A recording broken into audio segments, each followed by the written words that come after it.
I want to show you something that I've been doing for years, and it's putty. I've got to fill nail holes on a job that I just did, and it's been made in solid ash, and I want to have putty that's very close to the color of the wood. And because I'm putting a natural finish on this, I don't want it darker and I don't want it lighter. So I want to try to match up to the actual color of the wood as close as I can.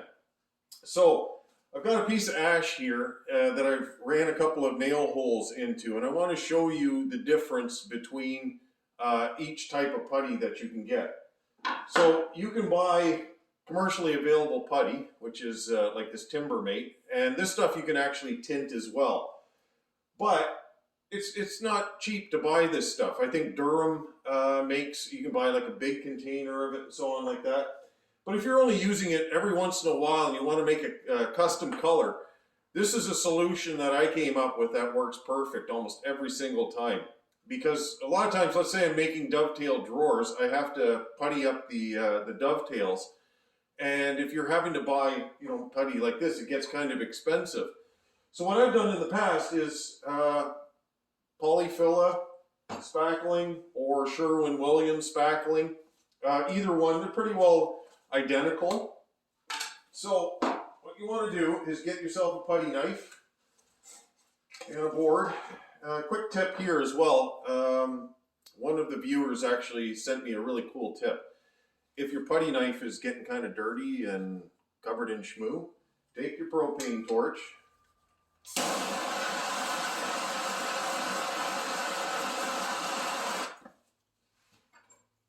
and just scrape it off. It just peels right off. Okay. So he was suggesting it for like if you're using Bondo and your knife gets covered up with Bondo. He said just hit it with a torch and it scrapes right off. It actually works the same if you're using spackling or any other kind of putty. Like you can see it peels right off. So anyways, whoever sent that tip in, that was awesome because I use that all the time now. So, mixing up putty. Get yourself a board, and all I'm doing is I'm just mixing up just what I need, okay? So I'm just going to put a little bit of that on there, and I've got oil-based stain here from Mohawk Finishing, but any kind of oil-based, water-based would even be better because the putty is water-based, but it will actually work with oil-based as well. So I've got a color that's just a kind of a light tan, and I just put a couple of drops in it. And here's the thing, if you need to add more color to it, add more color to it. If it's too dark, just add more of that spackling compound to it. There we go. So that's the color of my putty right now. And if you look at my ash, look at my ash. Sorry, bad joke.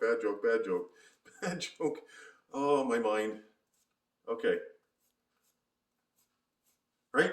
And that's all I'm going to do is just let it hump up for a while, like that. Let it dry. And the nice thing with spackling is when you push it in, hydraulic pressure actually pushes it out slightly. So if you push it in with a bit of force, it wants to come out, and then just leave it. If I'm using this here, now this is getting a little bit on the old side, so it's a bit stiff, but it still works quite well. But I have to put a little bit more force into it, but the same thing. Push it in hard, and the putty will want to force itself out of the hole as well. So there. So this is that commercially available one. Okay. And then here's the other thing. Okay, so let's say you go about puttying up nail holes and you want to put some stain on it. Well, you can mix up your color here, or you can get some commercially available putty, and then you're going to put it in the hole and you're going to sand it, and that's great. But you could also be wasting a lot of your time. Just use regular spackling. Okay. fill the holes. All right, done. Didn't have to mix anything, didn't have to buy any putty. But here's the thing. Here's one I did earlier. Okay? So take a look at that. And even I think like right there on that edge. Okay, it's identical. The reality is this is the custom colored one that I did. This is the commercially available putty from Timbermate. And that's just white spackling, and I just stained right over it with a light color.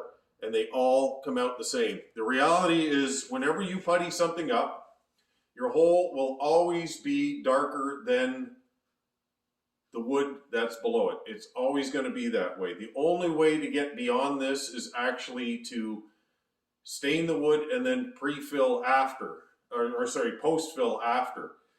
But I don't like doing that either because it never levels out properly. This is the unfortunate part with putty, is you end up with something like that. But in some cases, especially in natural, it's great because you can do it on your pieces of wood and a natural finish, you don't see it. But on stain, you'll always see your nail holes. So the best thing to do is try to figure out how are you going to do things. If you don't have to nail things, you don't have to putty it, and it's always going to be better. But at the end of the day, if you do have to do it, here's a couple of really good solutions on how to save a bit of money and do it very quickly. All right, you guys have a great day.